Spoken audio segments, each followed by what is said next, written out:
हमें अपनी खेती को केमिस्ट्री की लैब से निकालकर नेचर यानी प्रकृति की प्रयोगशाला से जोड़ना ही होगा। जब मैं प्रकृति की प्रयोगशाला की बात करता हूं तो ये पूरी तरह से विज्ञान आधारित ही है।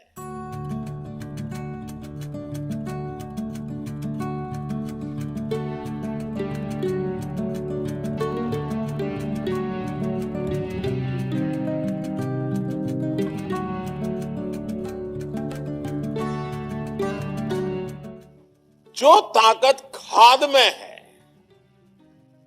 फर्टिलाइजर में है, वो बीज, वो तत्व प्रकृति में भी मौजूद है।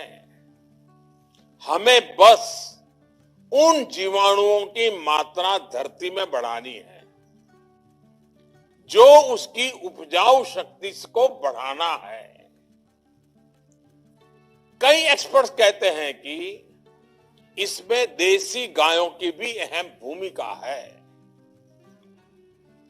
जानकार कहते हैं कि गोबर हो, गौमूत्र हो, इससे आप ऐसा समाधान तैयार कर सकते हैं जो फसल की रक्षा भी करेगा और उर्वरा शक्ति को भी बढ़ाएगा।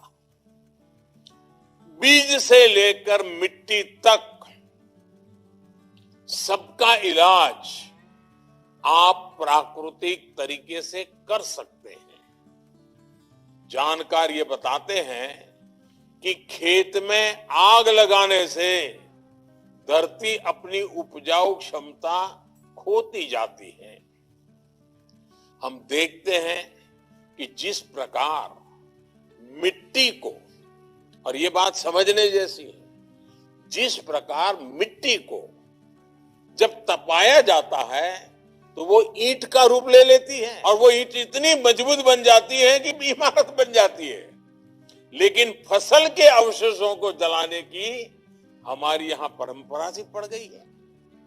पता है कि मिट्टी तपती है तो ईंट बन जाती है, फिर भी हम मिट्टी तपाते रहते हैं। इसी तरह एक भ्रम ये भी पैदा हो गया है कि बिना केमिकल के फसल अच्छी होगी ही नहीं, जबकि सच्चाई इसके बिल्कुल उलट है। पहले केमिकल नहीं होते थे, लेकिन फसल अच्छी होती थी। मानवता के विकास का इतिहास इसका साक्षी है।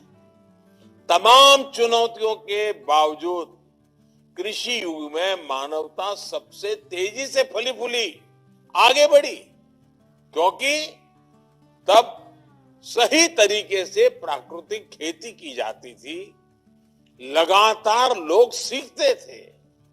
आज औद्योगिक युग में तो हमारे पास टेक्नोलॉजी की ताकत है, कितने साधन हैं, मौसम की भी जानकारी है। अब तो हम किसान मिलकर के एक नया इतिहास बना सकते हैं।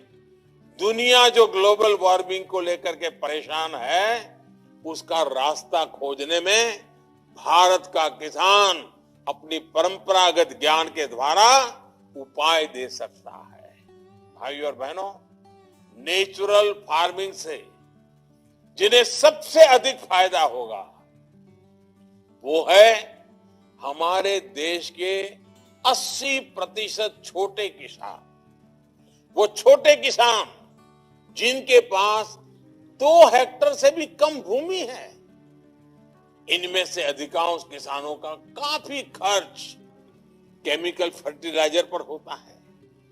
अगर वो प्राकृतिक खेती की तरफ मुड़ेंगे तो उनकी स्थिति और बेहतर होगी।